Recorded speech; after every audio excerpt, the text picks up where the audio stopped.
we're making in our fight against the pandemic. Driven by the more transmissible Delta variant, cases are continuing to rise. These cases are concentrated in communities with low vaccination rates. In fact, over the past 7 days, Florida and Texas have accounted for about 1/3 of new cases and more than 1/3 of new hospitalizations nationwide. In 7 states alone, Florida, Texas, Missouri, Arkansas, Louisiana, Alabama, Mississippi, states with some of the lowest vaccination rates, account for about half of new cases and hospitalizations in the past week, despite making up less than 1/4 of the U.S. population. Vaccinations are the very best line of defense against COVID and the Delta variant, and we're doing everything we can to keep getting shots in arms. And we are seeing results. Over the past 24 hours, we've recorded 864,000 vaccinations, the highest in a day since July 3rd. And importantly, 585,000 first shots. That's the highest since July 1st. For the 4th week in a row, we've increased the daily average number of Americans newly vaccinated. And importantly, we're seeing the most significant increases in states with the highest case rates. We've more than doubled the average number of people newly vaccinated each day over the past 3 weeks in the states with the highest case rates. In fact, Louisiana, Arkansas, Missouri, Alabama, Oklahoma, and Mississippi are now vaccinating people at a pace not seen since April. And other states that have been lagging in vaccinations are also picking up their pace. Tennessee has seen a 90% increase in first shots over the past 2 weeks. Oklahoma, an 82% increase, and Georgia, a 66% increase in first shots over the past 2 weeks. Clearly, Americans are seeing the impact of being unvaccinated and unprotected. And they're responding by doing their part, rolling up their sleeve, and getting vaccinated. In addition to getting more shots in arms, we are spurring action on vaccination requirements. Last week, the President announced new vaccination requirements for all federal workers and federal contractors. And he called for strong vaccination requirements from the private and public sectors to help protect lives and keep our economy strong. Already, we're seeing momentum in vaccination requirements across the country. Businesses know vaccinations are a way to keep their workers and customers safe and to keep their doors open. And today, Yelp is announcing a new feature that allows consumers to search for businesses with fully vaccinated workers or businesses that require proof of vaccination to enter the business. Small businesses across the country are stepping up. A recent study shows that half of America's small businesses are likely to require their employees to be vaccinated. Just this week, Saffron, a family-owned business in New Orleans, announced their staff is 100% vaccinated, and they are requiring vaccinations or a negative test for all their customers. Tuesday was Saffron's first night of service under their new rules, and the owner said the community response has been overwhelmingly positive. At the same time, nearly 650 colleges and universities are already requiring on-campus employees and students to be vaccinated. And yesterday, leaders of America's historically black medical schools decided to mandate COVID-19 vaccines for all of their medical students. Nationwide, over 100 hospital and healthcare systems, including the Department of Veteran Affairs, are requiring vaccinations for their healthcare workers. In fact, just this week, more than 30 healthcare employers, including Kaiser Permanente, one of the country's largest, announced vaccination requirements for their healthcare workers. So America's businesses, large and small, universities and medical schools, and many other institutions are stepping up on vaccination requirements. And our message is quite simple. We support these vaccination requirements to protect workers, communities, and the country. As we double down on getting more Americans vaccinated, we're also stepping up our work to help states experiencing rising cases due to the Delta variant. Our COVID-19 surge response teams are now working with 16 states to address their specific needs. We have deployed hundreds of federal personnel to provide in-person support to address a range of needs, from increased testing to getting shots in arms through mobile vaccination clinics, to encouraging more physicians to use antibody treatments, to helping states address hospital capacity issues. Let me close with this. From the beginning, we have known that this virus is unpredictable. And we have been relentless in our efforts to get people vaccinated. Our whole of government response will continue its relentless efforts to end this pandemic and deliver progress each and every day. With that, let me turn it over to Dr. Walensky. Dr. Walensky. Good morning, and thank you, Jeff. To keep things brief, I will simply give you an overview of the data and the state of where we are as a country. Yesterday, CDC reported 103,445 new cases of COVID-19. Our 7-day average is about 89,463 cases per day. This represents an increase of 43% from the prior 7-day average. The 7-day average of hospital admissions is about 7,348 per day, an increase of about 41% from the prior 7-day period. And 7-day average daily deaths have also increased to 381 per day, an increase of more than 39% from the previous 7-day period. We saw 614 new deaths reported to CDC on Tuesday. 83% of our counties in the United States are experiencing moderate or high transmission, with Delta variant continuing to be the predominant circulating virus. Across the board, we are seeing increases in cases and hospitalizations in all age groups. Those at highest risk remain people who have not yet been vaccinated. Now is the time to get vaccinated. We know these vaccines are working, and we know they save lives. Thank you. I'll now turn things over to Dr. Fauci. Thank you very much, Dr. Walensky. I'd just like to spend a minute or two addressing a concern that I continue to hear regarding the speed with which the vaccines were developed. And this is usually among people who have a degree of vaccine hesitancy or reluctance to get vaccinated. It really relates to two things that have gone on that people need to appreciate. One is the logistics and the investment in resources that was made, and others is the decades of basic and clinical research that antedated the development of the vaccine.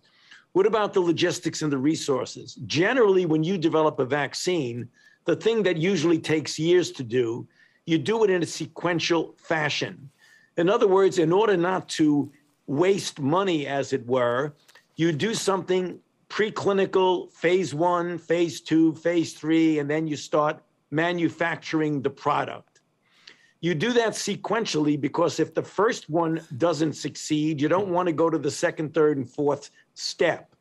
Because of the wise investment in Operation Warp Speed, and we give credit to the Trump administration for doing this, particularly Secretary Alex Azar, who was an important component of that. What you did was make an investment to prepare for phase 2 and phase 3, even before you knew the phase 1 worked or not, and to start manufacturing. So when you do that, you make a major investment in resources. If the vaccine doesn't work, you've lost a lot of money. If the vaccine does work, you saved a lot of time. And that's exactly what happened. In addition, we had the clinical trial sites that we had built decades earlier for HIV and influenza, which were used to do the clinical trials. And third, unfortunately for us, but fortunately for the vaccine trials, we were in the middle of the summer surge when the phase 3 trials were initiated. So next comes the decades of basic and clinical research, both in platform technology and immunogen. It didn't start in January of 2020 when the sequence was put on a public database. the data, the experiments on mRNA approach, which was funded predominantly by the NIH and also industry was involved, started decades earlier to develop an mRNA molecule that could be used as an immunogen for a vaccine. In addition, the vector-based approach, such as the one that J&J did, was again done 10 or 20 years earlier with HIV. And the now very, very elegant work of the development of an immunogen that would be highly immunogenic to get the kind of high efficacy and effectiveness that we got was work done at the NIH Vaccine Research Center and by many of our grantees over the previous literally 1 to 2 decades. So when people say, I'm concerned that this went too fast, it did not go too fast. It was a major investment, both in the logistics, the resources, and the clinical and basic research. So I'll hand it now back to you, Jeff. Let me hand it over to Dr. Murphy. Dr. Murphy? Well, thanks so much, Jeff. And it's great to be with all of you again this morning. I think we all know as cases have risen across the country due to the Delta variant, there are Americans who are wondering what this really means for them and their families. And today I want to emphasize one fact that remains true, and that is that the vaccines are working against the Delta variant. They are highly effective at preventing severe disease, hospitalization, and death, and they're also effective at reducing the overall risk of infection. In fact, a recent study in the New England Journal of Medicine found that 2 doses of the mRNA vaccines are 88% effective against symptomatic COVID-19 infection with the Delta variant. So breakthrough infections in fully vaccinated people are the exception, not the rule. And when they do happen, the vast majority are mild and asymptomatic, mild or asymptomatic. Now, this reflects the reality that we have the most effective tool we need to keep us safe and end this pandemic, and that is a vaccine. And recognizing the importance of continuing to push our efforts to vaccinate the nation, yesterday, we brought together the 6 living former Surgeons General of the United States from the Clinton, Bush, Obama, and Trump administrations to discuss our public health COVID-19 response, with equity being at the forefront of our conversation. It was a historic meeting for a historic moment. And these former Surgeons General are public health leaders who have been friends, mentors, and partners to me in my years as Surgeon General. And we spoke about their concerns about health misinformation, about the importance of ensuring that communities of color and rural areas aren't left behind in the vaccination effort, and the power also of engaging trusted community-based organizations in vaccinations. We will continue to work together in the months ahead to ensure we continue to increase vaccination rates across the country with equity as our guide. And finally, this gathering of Surgeons General reflected the diversity of our nation, and it was emblematic of what we have to do together to defeat the virus. As SGs, we came together from different backgrounds, serving under different political administrations to work together on a path toward ending this pandemic. And we all share the belief that science and public health are what will help us protect our nation from this pandemic. So thanks for your time today. I'll turn it back over to Jeff for our Q&A. Well, thank you, doctors. Let's go ahead and open it up for questions. First question. First question, let's go to Cheyenne Haslett at ABC News. Hey guys, thank you for taking my question. We know that boosters are still under consideration, but there's more openness to acting on them for immunocompromised people faster. So can you tell us when can immunocompromised people expect those boosters will be available, and are there any updates? Dr. Fauci?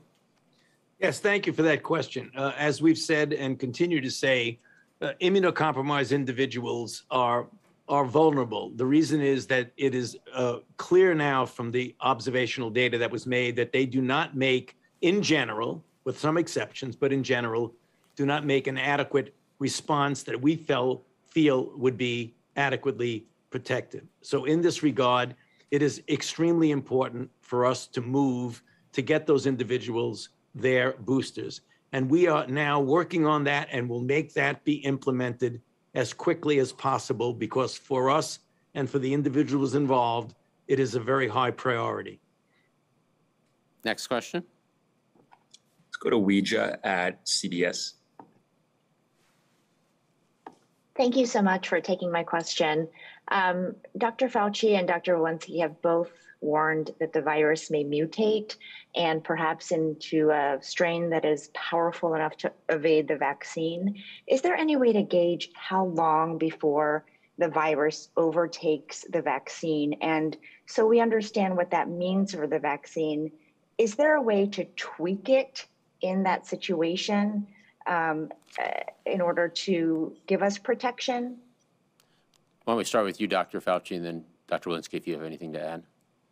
Yes, there is a very, very long-standing tenet in virology that viruses cannot mutate unless they replicate.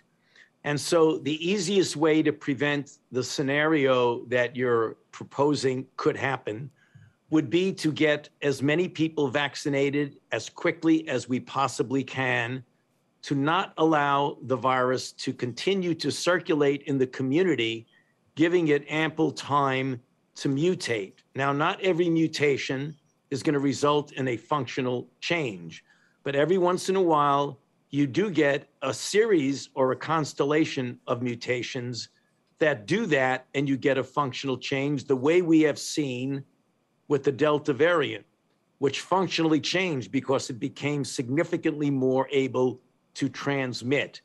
We have within our power to prevent that.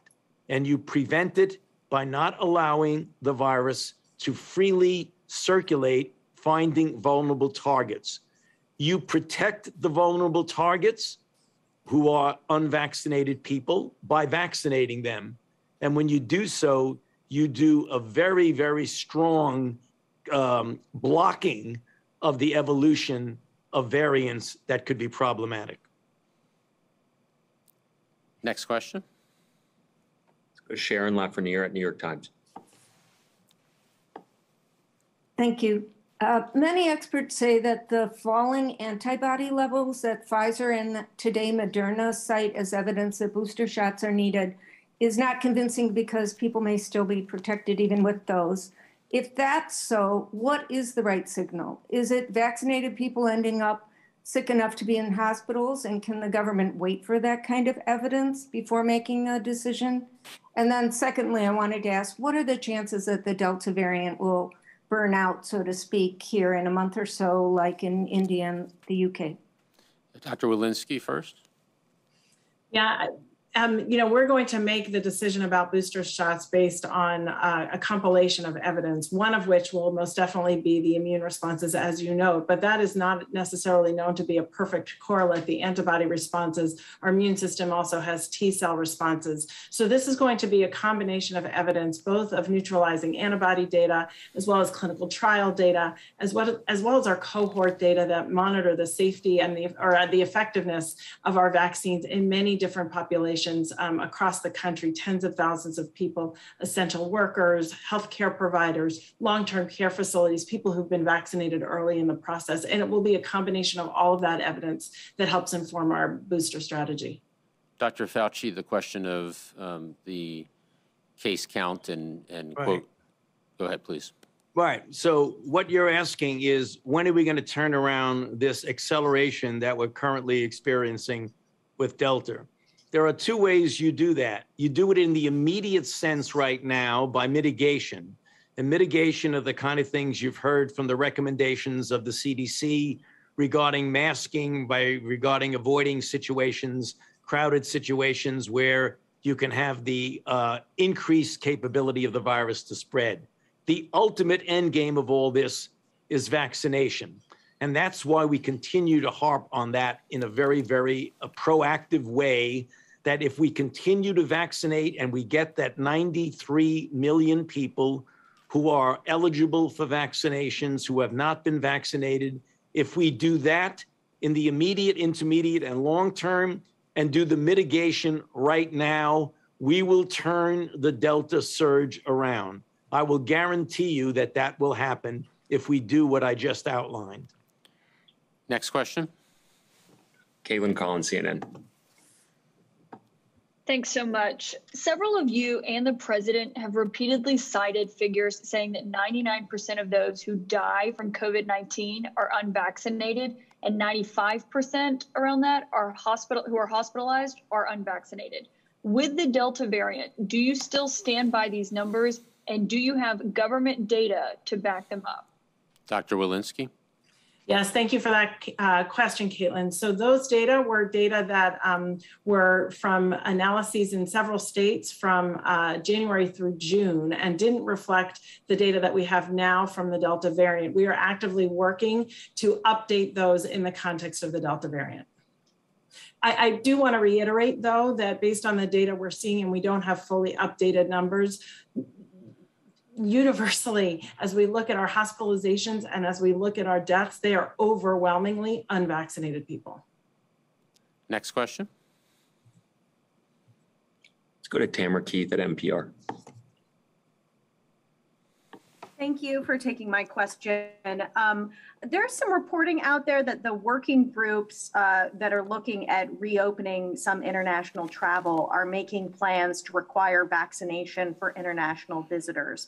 I'm wondering how that would work, whether it would be simply an attestation as with federal workers, or whether there would be a more rigorous form of vaccine verification.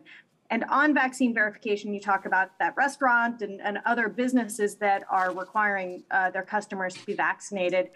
How are these businesses supposed to do vaccine verification? Is it Wild West out there, or are there guidelines? Why don't I take the first question on travel and Dr. Murthy, vaccine verifications. In terms of travel, and I'm glad you asked that question, the administration certainly understands the importance of international travel. And given where we are today, as Dr. Walensky showed us earlier, on the prevalence of the Delta variant, the United States will maintain the existing travel restrictions at this point. However, we do have, as you alluded to, agency working groups that are developing plans for when we do open travel. How do we do it in a consistent and safe way?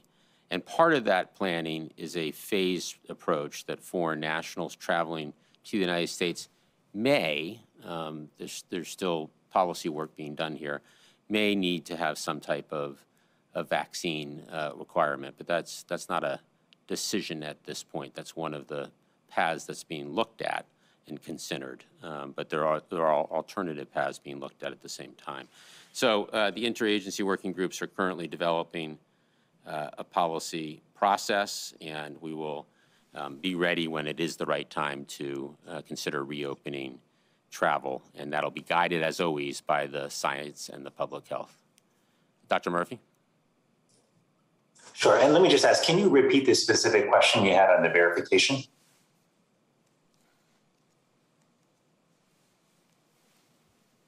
Sorry, I had trouble unmuting myself. It's okay. The question is, you guys have talked about restaurants or other private businesses having only vaccinated customers.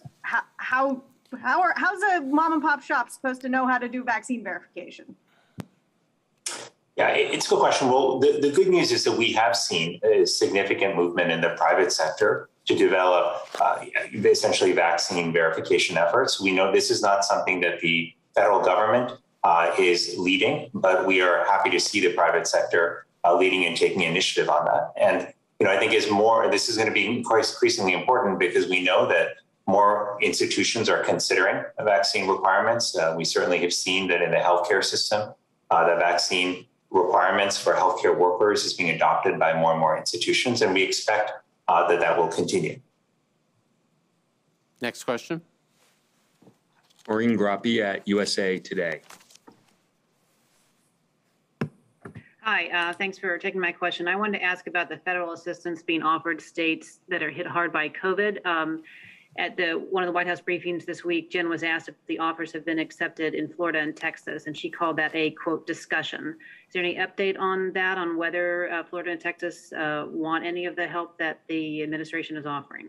We are working with 16 states, and I believe there are conversations with Florida. I know there are conversations with the state of Florida, and I believe there are some conversations with Texas too. But let me come back and verify that. But we're working with 16 states at this point.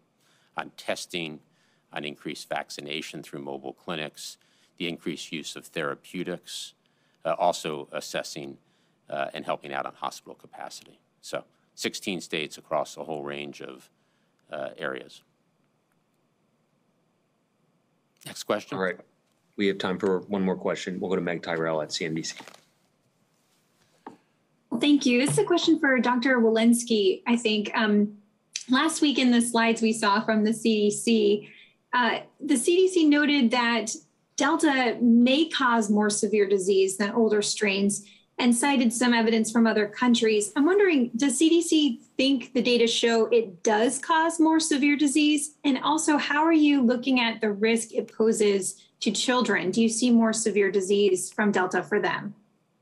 Yeah, thank you for that question, Meg. Certainly in that slide deck, there were some early preliminary studies that suggest that Delta may potentially cause severe disease. We continue to monitor this, not just in adults, but also in children. But I do want to highlight a couple of things that continue to confound some of the data, and that is we have an enormous burden now of disease, so exposures are much higher. And the mitigation strategies that were used last summer, even in the winter, have not been employed in many of these areas that we are having surges right now. So we're working to understand the differences between exposures and as well as the severity of disease, and working to confirm those preliminary data that might suggest so.